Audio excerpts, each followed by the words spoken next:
día vamos a ver entonces grabadoras y altavoces. O sea, ayer vimos cierta parte de la cadena electroacústica que, bueno, ya vimos los micrófonos, ¿no? La primera parte de la cadena electroacústica.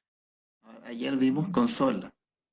Y la grabadora y altavoces son la última partecita, ¿no? De esta cadena electroacústica de grabación. Ok.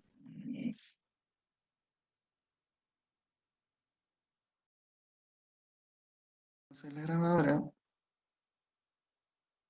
fueron inventadas en 1920 por este caballero, Paulsen, es su apellido. Y hay una grabación del emperador de Alemania que dura como 5 segundos, ¿no? Donde saluda a todo el mundo. Y está basada en un imán. Fíjese, esto es un imán donde pasa un hilo de cobre por acá. Entonces, el voltaje del micrófono que viene desde la consola, ¿no? Pasa por este cabezal, o entre hierro en realidad, por este. Y justo en ese pedacito de ahí se produce un campo magnético que va deformando unas partículas ferromagnéticas en la cinta. Así, así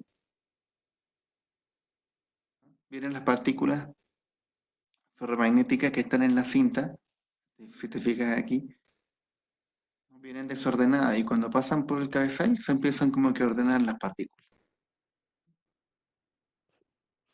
Ahora, imagínate que en la cinta, la cinta tenía una cantidad enorme de partículas, entonces se podía registrar todo esto muy, muy bien, con mucha finura, sí, mucha fineza, ¿no? O sea, era maravilloso grabar en estas cintas análogas. La grabación es proporcional, entonces todo lo que se hablaba era fantástico. O sea, hay algunos datos aquí de referencia, ¿no? Esta grafiquita. Esto le llamamos nosotros el lazo de histéresis. Entonces la señal entraba de esta manera en el cabezal y salía de esta. Y esto es una distorsión. Porque fíjate, te fijas aquí la función de transferencia nos indica que en la parte del medio no es lineal. Entonces, eso es lo que provocaba el famoso hiss, ¿no? De las grabadoras análogas, ¿no? Así como de, ¿no? Entonces, esa distorsión. Bueno, y aquí en el ejemplo, esta señal llega acá saturada, ¿no? Entonces eso va a sonar. Ahora, en las grabadoras análogas, esa saturación incluso sonaba bien en algunos casos, como del rock, por ejemplo, ¿no? Entonces, acá, bueno, esto ya es la forma moderna, esto ya cuando agregamos una corriente de vías, por eso en las grabadoras antiguas, en las grabadoras de cassette, aparece un botoncito de vías. Se le agregó con una corriente de vías y fíjate que la señal está modulada aquí. Esa es la señal de audio. Esto es lo que se lee, ocupamos toda la curva, ¿no? Y la distorsión se queda acá al medio. Entonces ahí es donde nosotros ahora sí tenemos un hiss, pero constante, todo el tiempo, así, ¿no? Pero por lo menos la distorsión ya no es tanta como cuando teníamos la señal de audio acá en toda la curva. Entonces se moduló en frecuencia la señal, se moduló en frecuencia y se logró tener una grabación hermosa. El circuito de una grabadora es esto. Entonces, aquí en la señal de audio pasa por un pequeño ecualizador, se le agrega una señal de vías y se graba. Este es el cabezal de grabación. Por aquí pasa la cinta y este es el cabezal de reproducción. En esta época todavía son dos cabezales, uno de grabación y uno de reproducción. En el de reproducción hay un vía strap, que es la misma frecuencia esta, pero aquí se retira. Es como un filtro donde nosotros retiramos esa. Ok. ¿Y qué vías? ¿Mm? Vías. No te entendí. ¿Qué significa o qué es un vías? Es una corriente continua de alta frecuencia. Estamos hablando de 30 kilos, 60 kilos, 160 kilos, de una corriente con una frecuencia muy, muy alta. ¿Y eso en qué Ah, ah, consiste? al Así. agregar ese ruido nos ayuda a tener una grabación mucho más lineal, una grabación mucho más, eh, digamos que suene mejor. Esa es la gracia del bias, es una frecuencia muy alta, es una corriente que se le suma a esta señal de acá, ¿no? La señal original, que en el fondo es como que hiciéramos una cosita así como tic, tic, tic, tic, tic, tic, tic, tic, tic, tic, ¿no? Como que la señal quedara. Oh, ya. A ver, ¿tengo pizarra? No, no sé, ¿o sí? Esto no he probado. Ah, no, hay un chat, hay un... no. Ah, sí, mira, aquí puedo hacer una anotación. A ver. Ah, cuando tú agregas el bias, queda una cosita como que así, ¿no? Como que la señal pasa así, Ah, ok. ¿ya? Como que se distorsiona un poco y el bias trap, que es un filtro así, remueve todo ese ruido que nosotros le agregamos, porque en el fondo es agregarle un ruido a la... Ok. Ahora sí, ¿se entiende? Es como que tú le agregaras un ruido a esta señal de acá, así que nos queda así como tic, tic, tic, tic, Ah, claro, ajá. ¿no? Y se graba con ese ruido y cuando se reproduce nosotros le quitamos ese bias y lo reecualizamos para que salga así tal cual, como venía. Uy, qué Oh, fantástico esto. pero sale más nítido, digamos. Claro, sigue escuchándose con ese hiss, ¿no? Que para la época era normal, ¿no? Hoy en día, claro, con la grabación digital, ese hiss es molesto, pero en esa época era fabuloso. Claro, sí. Entonces, fíjate, así era un esquema simplificado de cómo eran los cabezales. Teníamos un cabezal de reproducción, un cabezal de grabación y un cabezal de borrado, ¿no? Se borraba la cinta después de que estaba listo el trabajo y seguíamos trabajando con la misma cinta. ¿Qué es lo que... bueno, aquí hay un pinch roller y un capstan. El capstan, cuando tú apretas play, esta cosa se mueve para acá y se aprieta con este pinch roller. El pinch roller es un motorcito que está siempre girando. Esto es para que la cinta pase con velocidad constante, ¿no? Por delante de los cabezales. Ahora fíjate que en esta época hacer correcciones era súper, o sea, no se podían hacer correcciones porque había una distancia muy grande entre el cabezal de grabación y el cabezal de reproducción. Entonces, si el músico se equivocaba, no podíamos, como hoy en día, ¿no? Decirle, toca de nuevo, yo te pincho, ¿no? Le decimos te pincho. Ya. Entonces, en esta época no se podía. Entonces, aquí el músico estaba obligado a tocar súper bien todo lo que tenía que tocar. O se grababa hasta que sonara súper bien. Aquí hay otros modelitos de lo mismo, ¿no? Cabezal de borrado, de grabación y de reproducción, ¿no? Capstan y pinch roll.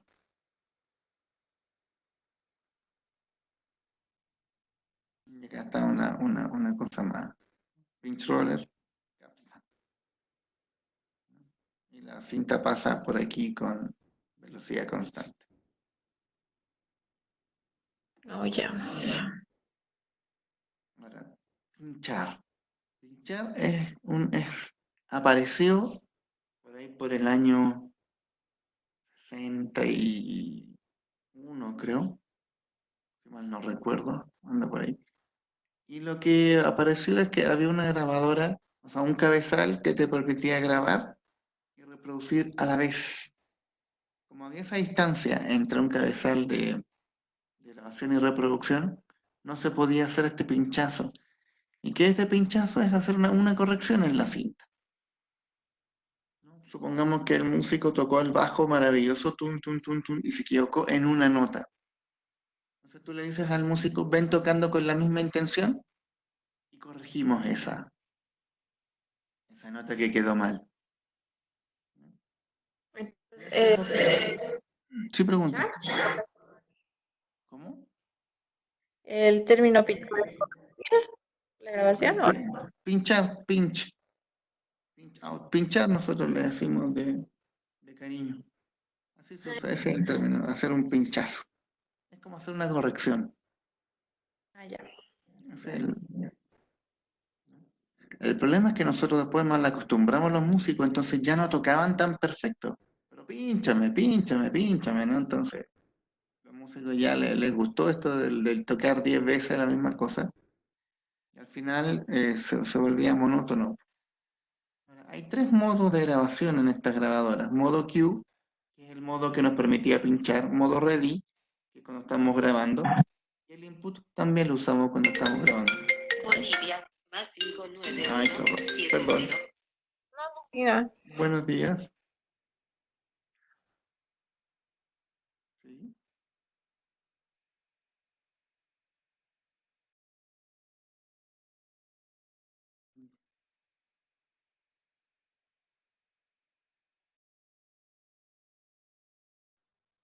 Ya, ¿qué pasó? Dime.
Disculpa, disculpa.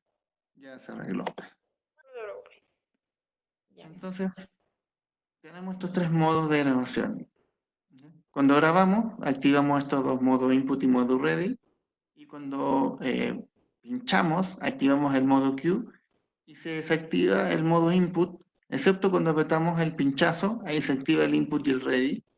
Y luego desactivamos el pinchazo y vuelve el modo Q. Esa es ahora, esa es las grabadoras antiguas. Estamos hablando de grabadoras antiguas. Justo en el Secret hay una grabadora antigua, creo que es una Sony, si mal no recuerdo, de dos cabezales donde viene todos estos modos que es súper bonito verlo. O sea, cuando volvamos al Secret ahí lo vas a ver en vivo y en directo y a todo color en una grabadora antigua, así que... Entonces, perdón, o sea, permite pinchar, modo ready e input es cuando grabamos, algo así, me desentendí. Sí, se activa el modo input cuando grabamos. Ah, ok. Ready e input, ¿verdad? O input. Sí. Ahora, si tú dejas el modo input activado, no se escucha lo que tú grabaste. Entonces hay que desactivarlo para poder escuchar lo que fue grabado. Ojo, eso es un detalle importante. Ya, dice, ¿no? Para cuando se graba. Al momento de reproducir, sí.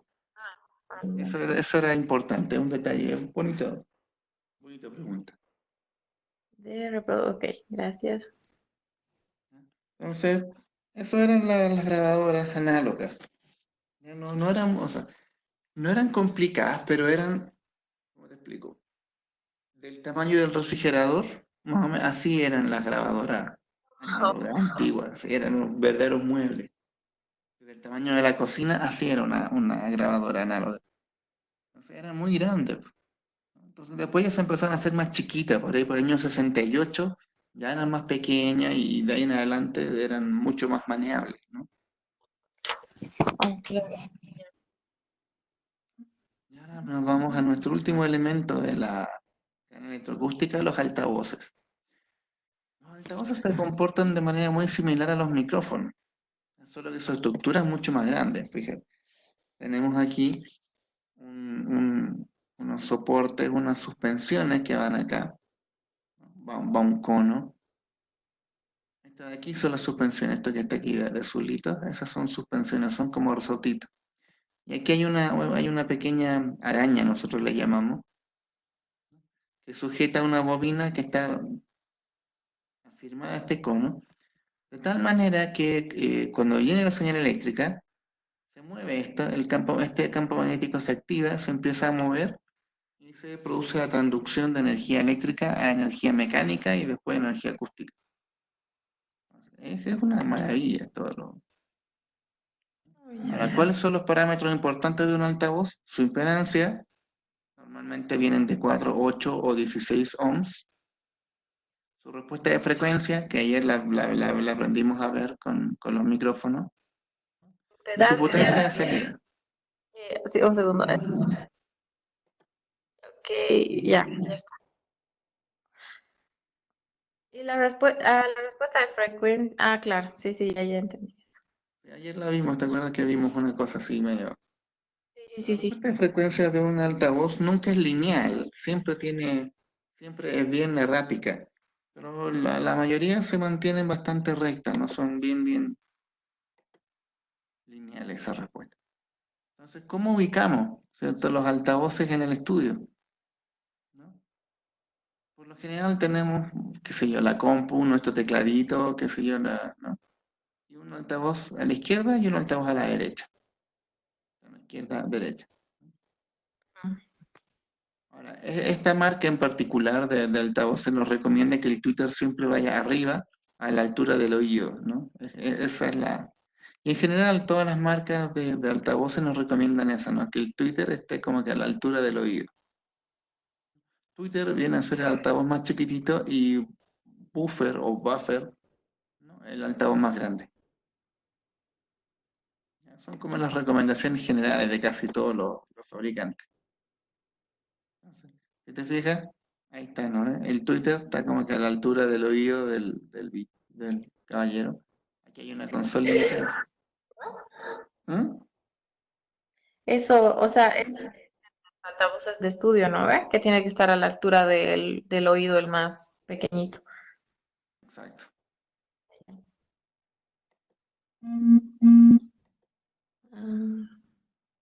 Ahora la ubicación, así ya de forma profesional, es así, en un triángulo equilátero, un triángulo que tenga los tres lados iguales. Esa es la ubicación perfecta. Es decir, si aquí mide, entre este Twitter y este Twitter mide, supongamos que 1 metro, acá con un ángulo de 60 grados, tendría que haber 1 metro hasta la cabeza del oyente. Y acá 1 metro hasta la cabeza del oyente. Pero por recomendaciones de varios libros y de varios productores musicales, a ellos les gusta que la separación entre altavoces sea de 1,40 m, por lo menos. O sea, 1,40 m, 1,60 m, ¿no? Que estén bien. Y tenemos que colocar al auditor 1,60 m, digamos, un poquito más acá. Si hacemos los calculitos en vez de 1,60 m o 1,40 m, me sale como que 1,20 m, ¿no? De aquí hasta aquí. o sea, 1,40 m, Un metro 40 entre los altavoces y luego 1,40 m entre este altavoz y la cabeza de la escucha y 1,40 m de aquí hasta acá. sí, claro, como un triángulo de equilátero. Esa es la posición de escucha. A este punto le llaman sweet spot, así como el punto dulce.